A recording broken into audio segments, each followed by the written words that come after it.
Assalamualaikum warahmatullahi wabarakatuh. Perkenalkan, nama saya Dita Qurratul Ayuni dengan NIM 2023 10 11 03 11 061. Di sini saya akan menjelaskan tentang proses atau alur dalam sistem peradilan pidana di Indonesia. Di sini saya akan mencoba menjelaskan dengan bahasa yang santai supaya lebih mudah dipahami. Jadi mungkin tidak terlalu kaku. Pertama-tama, kalau kita lihat di kehidupan sehari-hari, misalnya ada kasus pencurian, penipuan, atau kasus lainnya, itu sebenarnya tidak langsung masuk ke pengadilan. Banyak orang yang mengira kalau ada masalah hukum langsung sidang, padahal tidak seperti itu. Ada beberapa tahapan yang harus dilalui terlebih dahulu. Nah, tahapan-tahapan inilah yang disebut sebagai sistem peradilan pidana. Jadi bisa dibilang ini adalah alur dari awal sampai akhir, mulai dari adanya laporan sampai akhirnya ada putusan. Di sini saya akan menampilkan bagan alur sistem peradilan pidana. Bagan ini saya buat sederhana supaya lebih mudah dipahami, tapi sebenarnya setiap tahap di dalamnya memiliki proses yang cukup panjang dan tidak sesederhana yang terlihat. Kita mulai dari tahap pertama, yaitu tahap laporan atau pengaduan. Di tahap ini biasanya ada seseorang yang merasa dirugikan, misalnya kehilangan barang atau menjadi korban penipuan. Lalu dia melapor ke pihak kepolisian. Dari sinilah proses hukum dimulai. Kalau tidak ada laporan atau tidak ditemukan peristiwa pidana, biasanya proses ini tidak akan berjalan. Setelah itu, masuk ke tahap penyelidikan. Di tahap ini, polisi langsung mencari pelaku, tapi lebih fokus memastikan apakah peristiwa yang dilaporkan itu benar merupakan tindak pidana atau bukan. Jadi, ini semacam tahap awal untuk memastikan kebenaran suatu kejadian. Misalnya dalam kasus kehilangan motor, dicek dulu apakah benar dicuri atau hanya dipinjam atau salah parkir. Jadi di sini penting untuk memastikan dulu sebelum masuk ke tahap berikutnya. Kalau sudah ada indikasi tindak pidana, maka dilanjutkan ke tahap penyidikan. Nah, di tahap ini prosesnya sudah lebih serius. Polisi mulai mengumpulkan bukti, memeriksa saksi, dan mencoba menemukan siapa yang bisa dijadikan tersangka. Nah, selain itu, di tahap ini juga bisa dilakukan tindakan seperti penangkapan atau penahanan, tetapi harus sesuai dengan aturan hukum yang berlaku. Jadi tidak bisa dilakukan sembarangan. Nah, selanjutnya masuk ke tahap penuntutan, yang dimana tahap ini peran tidak lagi di kepolisian tetapi berpindah ke jaksa. Jaksa akan memeriksa berkas perkara yang diberikan oleh penyidik. Kalau berkasnya belum lengkap, bisa dikembalikan. Namun kalau sudah lengkap, maka jaksa akan menyusun surat dakwaan dan membawa perkara tersebut ke pengadilan. Di tahap ini penting karena menentukan apakah suatu perkara layak disidangkan atau tidak. Kemudian kembali ke tahap persidangan. Disinilah proses hukum dilakukan secara terbuka di pengadilan. Mulai dari pembacaan dakwaan, pemeriksaan saksi, pemeriksaan terdakwa, sampai penyampaian bukti-bukti.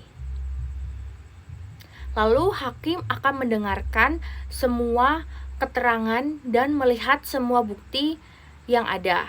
Di tahap ini juga ada proses tanya jawab dan semua pihak diberikan kesempatan untuk menyampaikan pendapatnya.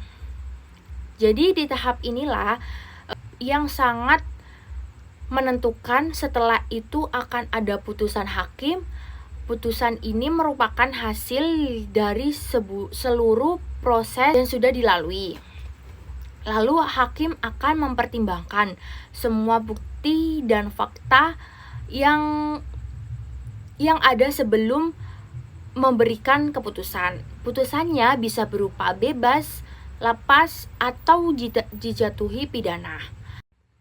Kalau ada pihak yang tidak puas dengan putusan tersebut, maka masih ada tahap upaya hukum. Misalnya seperti banding atau kasasi. Ini penting karena memberikan kesempatan untuk memperbaiki kemungkinan adanya kesalahan dalam putusan. Tapi proses hukum tidak berhenti begitu saja. Tahap terakhir adalah pelaksanaan putusan atau eksekusi, yang dimana tahap ini putusan yang sudah berkekuatan hukum tetap akan dijalankan. Misalnya jika ada seseorang yang dijatuhi pidana penjara, maka dia akan menjalani hukuman tersebut di lembaga pemasyarakatan. Jadi kalau dilihat secara keseluruhan, proses peradilan pidana ini berjalan secara bertahap dan tidak bisa dilewati begitu saja.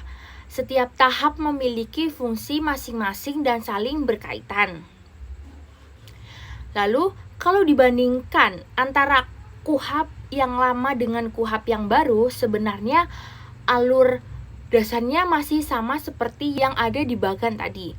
Jadi, tetap dimulai dari laporan, lalu penyelidikan, penyidikan, penutupan, sampai persidangan dan putusan.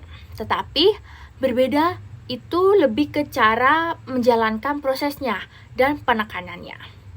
Nah, di sini ada perbedaannya. Yang pertama, perlindungan hak tersangka, yang dimana kalau di KUHP yang lama, perlindungan terhadap tersangka sebenarnya sudah ada, tapi dalam praktiknya seringkali belum maksimal. Sedangkan dalam pembaruan KUHP, hak tersangka lebih diperjelas dan lebih ditekankan. Misalnya, tersangka harus mendapatkan pendampingan hukum sejak awal dan tidak boleh diperlakukan sewenang-wenang. Jadi, sekarang lebih ditekankan bahwa tersangka itu tetap punya hak walaupun dia sedang diperiksa. Kedua adalah transparansi proses hukum. Di KUHP yang lama, proses hukum kadang terkesan tertutup atau kurang transparan.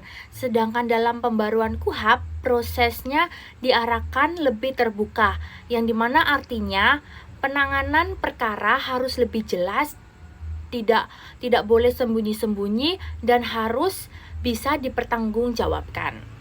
Yang ketiga adalah peran hakim. Dalam KUHP lama, hakim cenderung lebih pasif, artinya lebih banyak mendengarkan dan menilai saja. Sedangkan dalam pembaruan KUHP, hakim disarankan lebih aktif dalam mengawasi jalannya persidangan. Jadi hakim tidak hanya menunggu, tapi juga memastikan proses berjalan dengan adil. Nah, yang keempat adalah pengawasan terhadap aparat. Dalam KUHP yang lama, pengawasan terhadap penyidik atau penegak hukum masih terbatas. Sedangkan dalam pembaruan KUHP mulai ditekankan adanya pengawasan yang lebih jelas. Nah, tujuannya supaya tidak terjadi penyalahgunaan kewenangan. Dan yang terakhir adalah tujuan pidana, yang dimana kalau di KUHP lama kesannya lebih fokus pada menghukum pelaku, sedangkan dalam pembaruan KUHP dimulai diarahkan bahwa tujuan hukum tidak hanya menghukum, tapi juga memperbaiki atau membina. Jadi lebih ke arah keadilan yang seimbang. Jadi bisa disimpulkan bahwa perbedaan antara KUHP lama dan pembaruan KUHP bukan pada alurnya, tapi lebih pada bagaimana proses itu dijalankan. Dan secara umum, pembaruan KUHP ini diarahkan untuk membuat sistem hukum menjadi lebih adil, transparan, dan menghormati hak asasi manusia. Jadi bisa dilihat bahwa perbedaan antara KUHP yang lama dan arahnya pembaruannya lebih kepada bagaimana proses itu dijelaskan, bukan pada alurnya. Nah, supaya lebih mudah dipahami, saya coba jelaskan dengan contoh sederhana bagaimana alur ini berjalan dalam suatu kasus. Misalnya, ada kasus pencurian motor. Nah, yang dimana awalnya korban menyadari bahwa motornya hilang, lalu dia melapor ke pihak kepolisian. Nah, ini sudah masuk ke tahap pelaporan. Dari laporan tersebut, polisi kemudian akan melakukan penyelidikan terlebih dahulu. Di tahap ini, polisi tidak langsung mencari pelaku, tapi memastikan dulu apakah benar terjadi pencurian atau mungkin ada kemungkinan lain. Misalnya, kendaraan dipinjam atau salah parkir. Nah, setelah itu, kalau memang sudah jelas bahwa itu adalah tindak pidana, maka dilanjutkan ke tahap penyidikan, yang dimana di tahap penyidikan ini prosesnya sudah lebih serius. Polisi mulai mengumpulkan bukti seperti mencari saksi di sekitar lokasi, memeriksa rekaman CCTV, atau mencari barang bukti lain yang bisa membantu mengungkap kasus tersebut. Nah, selain itu, di tahap ini juga mulai diarahkan untuk menentukan siapa yang ditetapkan sebagai tersangka. Jadi, tidak bisa langsung sembarangan menentukan pelaku, harus berdasarkan bukti yang cukup.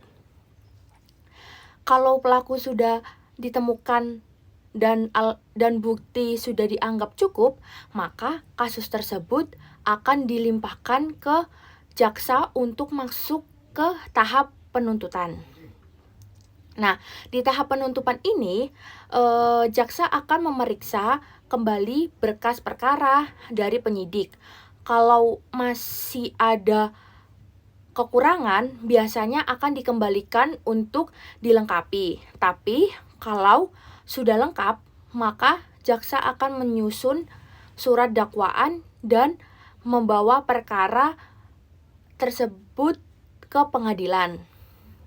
Selanjutnya masuk ke tahap persidangan, di mana di pengadilan prosesnya dilakukan secara terbuka. Hakim akan memeriksa semua bukti yang diajukan, mendengarkan keterangan saksi, dan juga mendengarkan penjelasan dari terdakwa.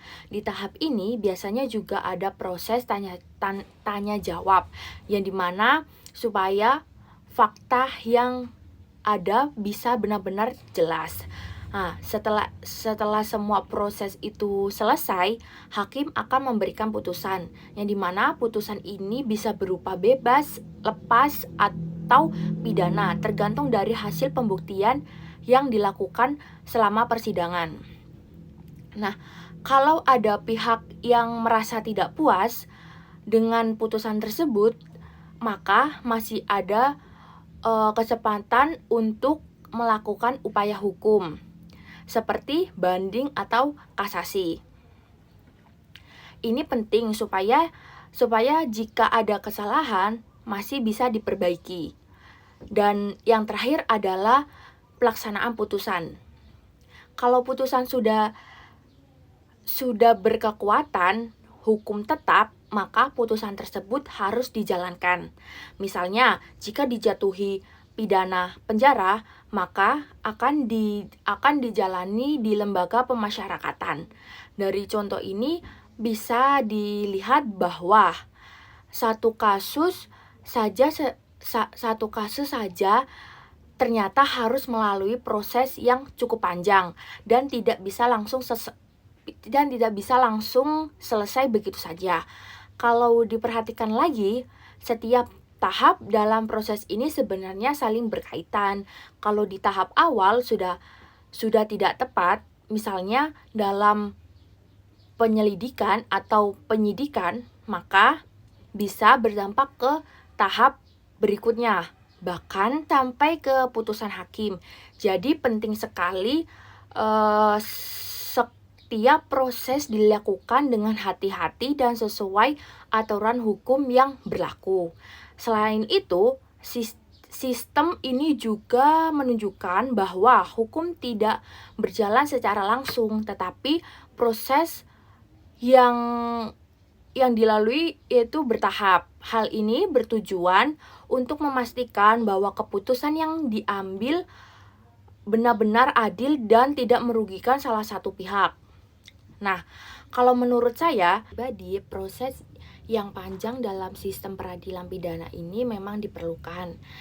Karena dengan adanya tahapan-tahapan tersebut, diharapkan tidak terjadi kesalahan dalam penegakan hukum. Jadi setiap proses itu sebenarnya saling berkaitan dan tidak bisa dilewati begitu saja.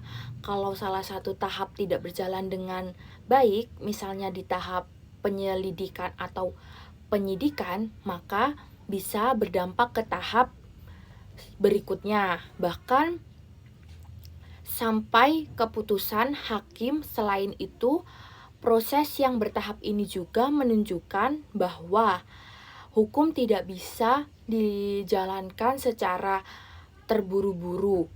Semua harus melalui pemeriksaan yang jelas dan sesuai aturan.